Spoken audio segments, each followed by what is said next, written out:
So one thing we're asking restaurant workers and folks in the food service industry is, how do you manage your work-life balance?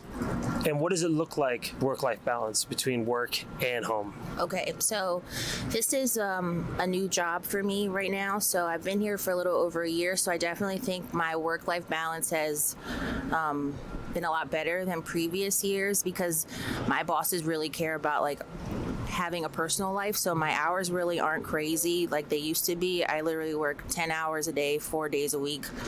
I work, I go home, I leave work at work. Mm-hmm. I go home with my boyfriend. We go out, have fun, eat, have drinks. So, yeah.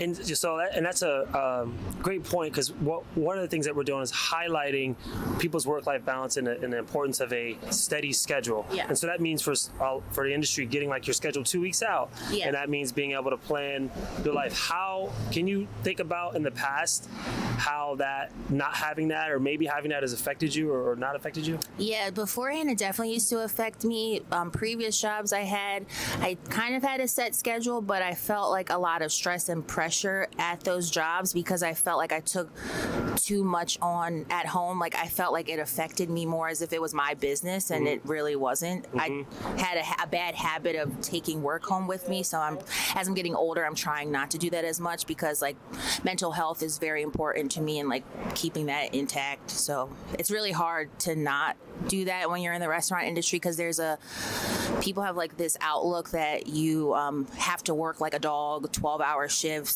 7 days a week when you really shouldn't have to. It's kind of hard because this field is like a thankless job for most people, but you do it because you love it. So you kind of put yourself to the wayside, but it's really important to put yourself in the forefront.